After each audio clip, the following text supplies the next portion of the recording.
Vamos para as informações, pessoal? Na verdade, é uma análise do que foi o Flamengo diante do Internacional. Gostei demais. Na verdade, o Flamengo foi muito bem no primeiro tempo e não foi tão bem no segundo tempo. Mas por quê? Vou explicar para vocês. Primeiro, vamos falar do primeiro tempo avassalador do rubro-negro.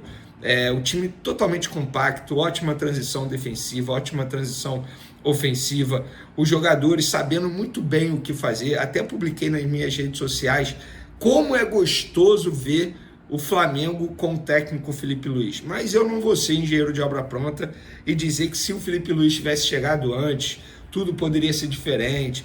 Botafogo não seria campeão da Libertadores. O Flamengo que seria... Gente, não dá para dizer isso. Eu acho que a gente tem que pensar na frente.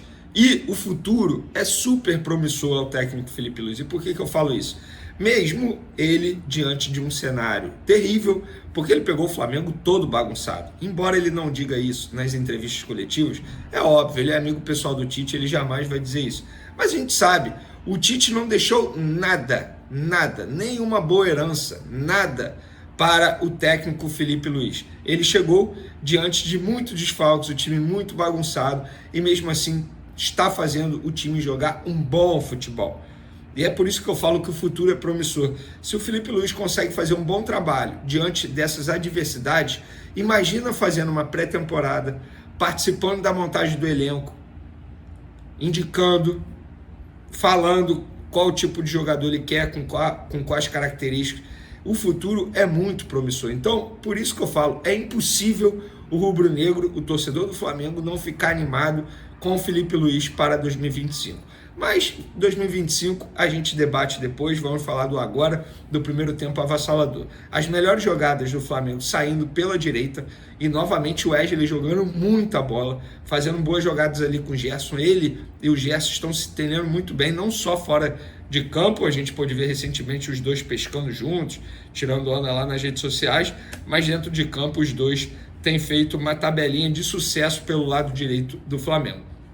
Gostei do Everton Araújo no primeiro tempo, gostei do Nico de la Cruz, que voltou a ser titular depois de muito tempo, gostei do Gerson, repito, falei bem aqui, falo novamente. O Michael começou mal, mas depois ele acordou no jogo, deu uma engrenada, tanto é que fez 2 gols no primeiro tempo, foi bem. Gostei da movimentação do Gonzalo Plata, ele que foi titular na vaga do Gabigol, tal como informamos nas outras redes sociais, no Twitter e também no Instagram. Gostei do Léo Ortiz, não só por conta do gol que ele fez, inclusive foi o primeiro gol dele, e o gol foi muito bonito. Embora tenha sido de cabeça, mas foi uma jogada muito complicada de cabeça, e ele conseguiu, entre aspas, salvar o cruzamento do escanteio do Nico de la Cruz e fez o primeiro gol. Michael foi o autor dos 2 outros gols, aproveitando jogada, enfim. Gostei do Flamengo. O primeiro tempo do Flamengo foi maravilhoso, avassalador. E aí veio o segundo tempo. O time voltou muito mal. Acho que o Internacional fez alguns... Ele não fez... O Roger Machado não fez mudança de jogador, substituição, mas fez ajustes táticos. Ajustes esses que deram certo e acabou neutralizando o Flamengo. Eu acho até que o Flamengo voltou com uma certa, digamos assim, displicência por conta da boa vantagem no placar de 3-0. O técnico Felipe Luiz demorou a mexer, mas eu acho que assim também não tinha muita pressa. Ele botou o Alcaraz no lugar do Nico de la Cruz, que era um jogador que fisicamente falando estava sentindo um pouco, não deixando a desejar, porque ele estava há muito tempo inativo.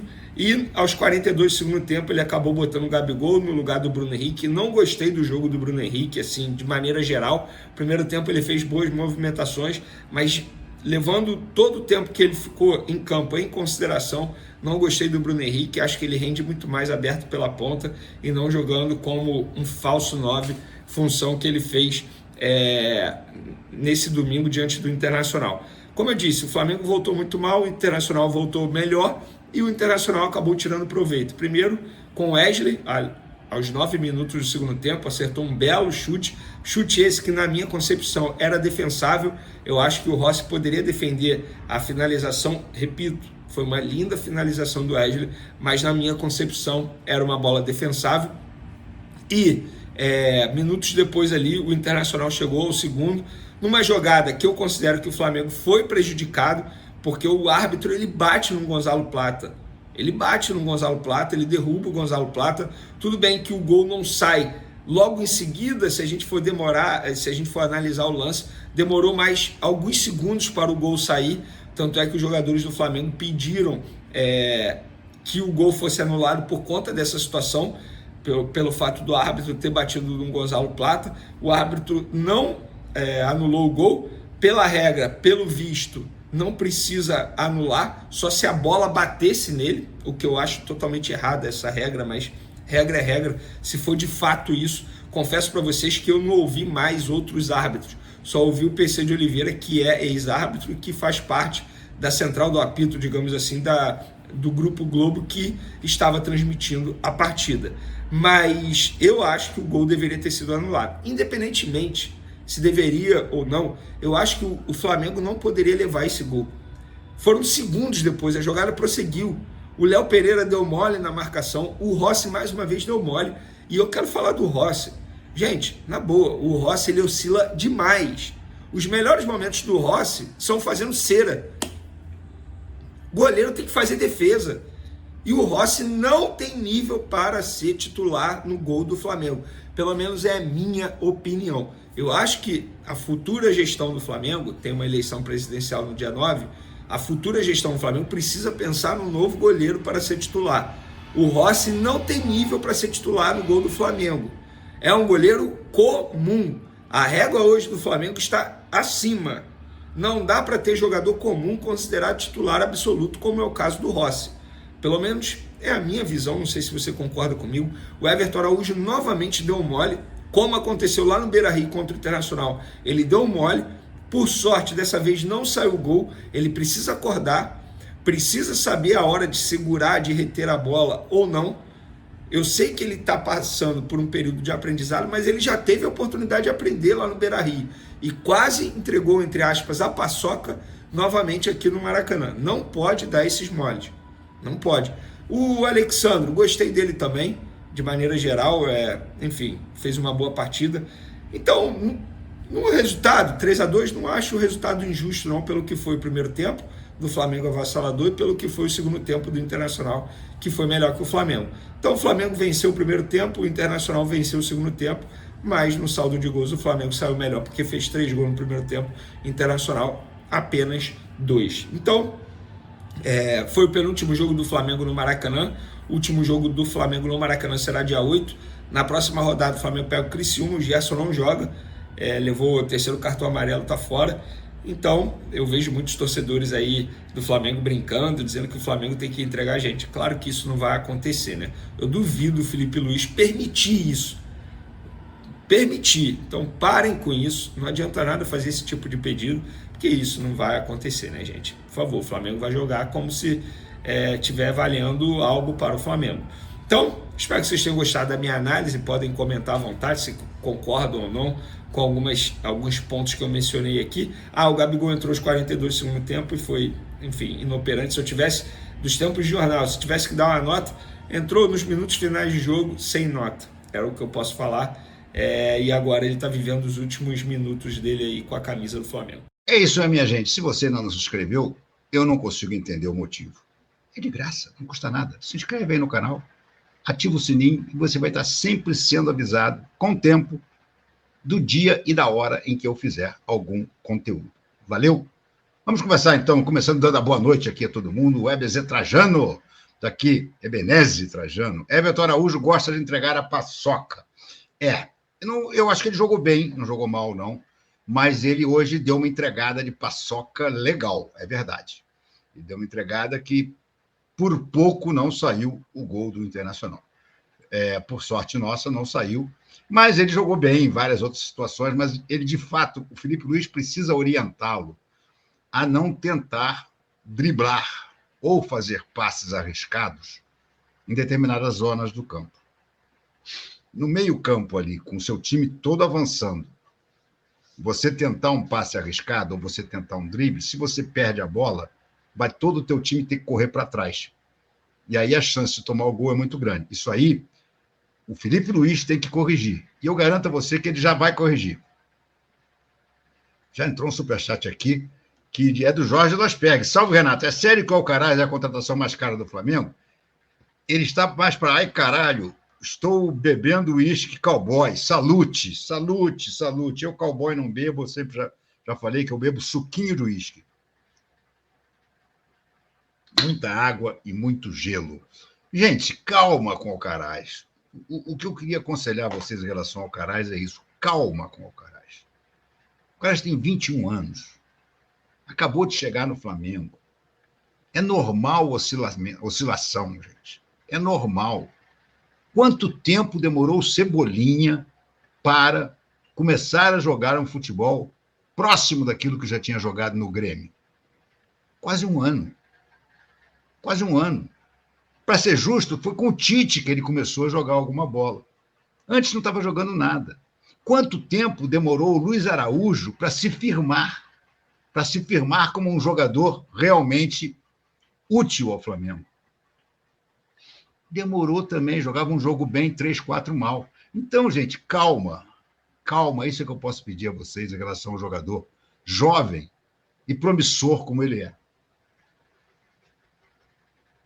O Cláudio Martins Torrone diz assim: o Rossi continua sem pegar uma bola difícil. Discordo de você. Ele hoje pegou uma bola dificílima no final do jogo. Um chute a queima-roupa, que ele se adiantou e a bola bateu na pança dele aqui, assim, e ele conseguiu afastar. Então, eu concordo com vocês que ele não é um goleiro de defesas espetaculares. Aquela bola que quase ninguém pegaria, ele pega. Não é assim.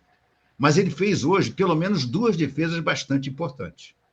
Uma no primeiro tempo, numa bola que o Wesley levou um drible impressionante, o cara passou como se não tivesse ninguém, e aí cruzou para trás, não me lembro quem chegou batendo, não sei se foi o Alan Patrick ou se foi o Wesley, e o Rossi se esticou todo e defendeu. E a outra no segundo tempo, quando já estava 3-2, seria um empate. Um bololô ali dentro da área, o cara ficou livre para queimar, ele se adiantou e conseguiu abafar o chute. Então, o Rossi é outro jogador que a gente fica na esperança. É claro que todo mundo adoraria ter um goleiro que pegasse as impossíveis. Mas o Rossi é um goleiro que não compromete. Falhou no segundo gol hoje? Não acho que tenha falhado no segundo gol. Acho que falhou quem não marcou. Quem falhou, para mim, foi o Léo Pereira, que deixou o cara subir nas costas dele e cabecear. Não acho que o Rossi poderia ter saído? Gente, a bola veio lá por cima, cruzada meio que de cavada. Não é tão simples assim, não. Tem alguns jogadores que eu sinto que a torcida está sempre pronta para dar uma pegada no pé. O Rossi é um deles. Acho exagero. Acho que o Rossi é um jogador que não compromete. Não é por causa do Rossi que o Flamengo perde ou deixa de ganhar jogos. Hoje ele levou um gol. Foi muito bem chutado, o primeiro. E o segundo, para mim, não foi culpa dele, porque a bola foi alta lá na segunda trave e o Léo Pereira perdeu a bola na cabeçada. Diz aqui o Miguel: Everton Araújo quase entrega um gol para o Valência. Exatamente, já falamos sobre isso aqui na primeira mensagem. Cláudio Martins Torrone, toda a equipe do Premier vibrando com os gols do Inter e torcendo claramente para o Inter fazer o terceiro. Vergonha do jornalismo. Não, eu não vi no Premier, eu parei de ver no Premier. Eu comecei a ver o jogo no Premier. Eu parei de ver no jogo no Premier por um motivo técnico, que eu acho que os caras lá do Premier não souberam conduzir. A Renata, a narradora, fala muito alto, ela narra muito alto, ela narra berrando. E aí eles estavam, vamos assim dizer, regulando o som pelo tom de voz dela, muito alto. Resultado, quando falava o Felipe Bastos, principalmente o Felipe Bastos, que já fala para dentro, e o Eric, você quase não ouvia. Então, era estourar os tímpanos na hora que falava a Renata. E tinha enorme dificuldade para ouvir na época, no momento em que o Eric e o Felipe comentavam.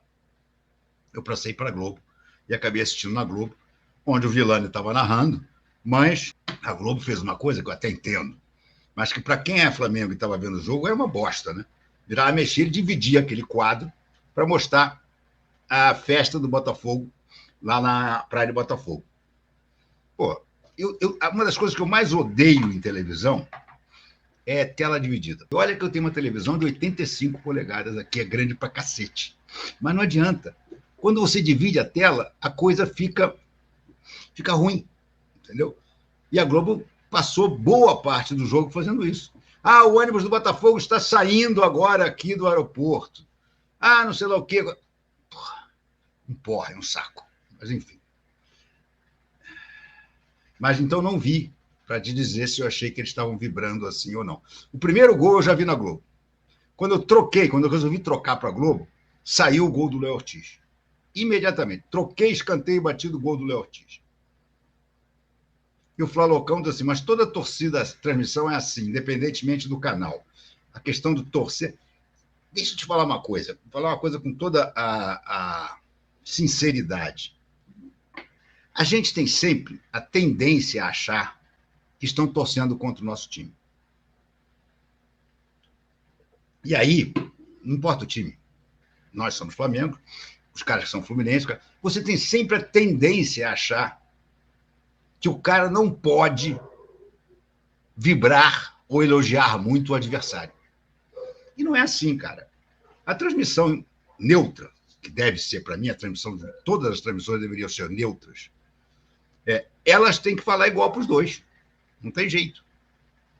Agora, a gente tem... Quando o nosso time está passando sufoco, então, como foi hoje o segundo tempo, cada lance perigoso na área do Internacional, repito, não vi o Premier. Mas você fica com a sensação, pô, o cara fala, quase está amadurecendo. A gente fica contra. Mas o trabalho dos caras, de uma maneira geral, é sério, cara. Ninguém está ali para torcer por um ou por outro. Não consegui pegar o maldito mosquito. Entendeu?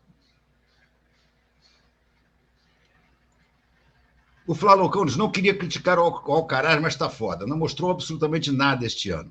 E não foi por falta de oportunidade. Vamos ver se vira a chave. Gente, jogou pouco. Jogou entrando durante os jogos.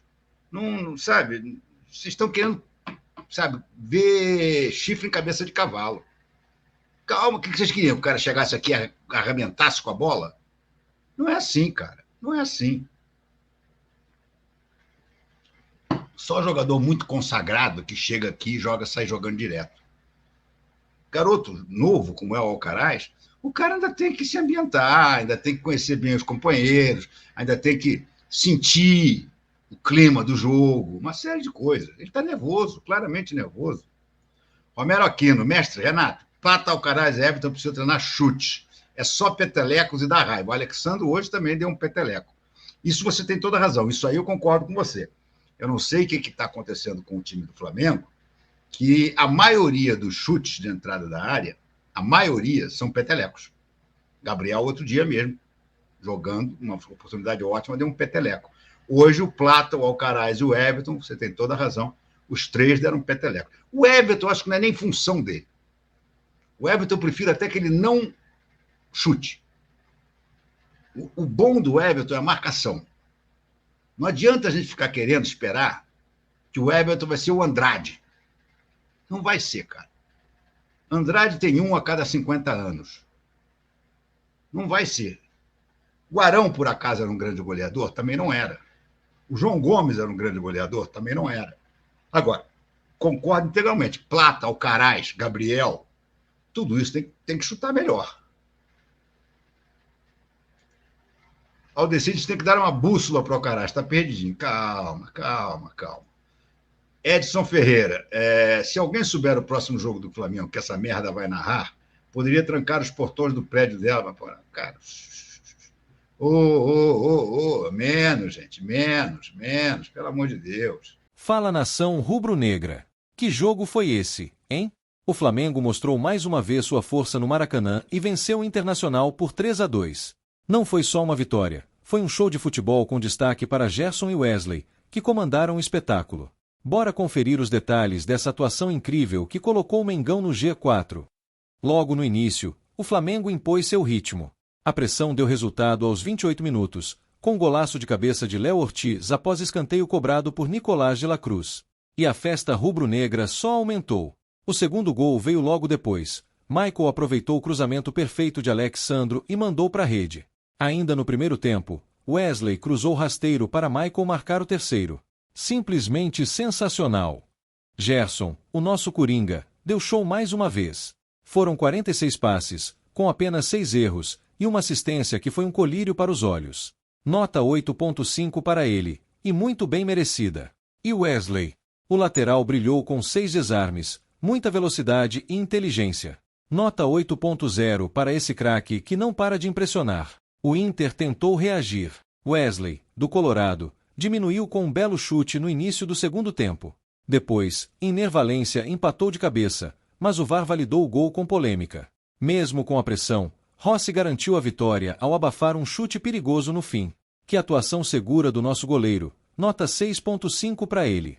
Com esse triunfo, o Flamengo subiu para o 3º lugar no Brasileirão, agora com 66 pontos, ultrapassando o próprio Internacional.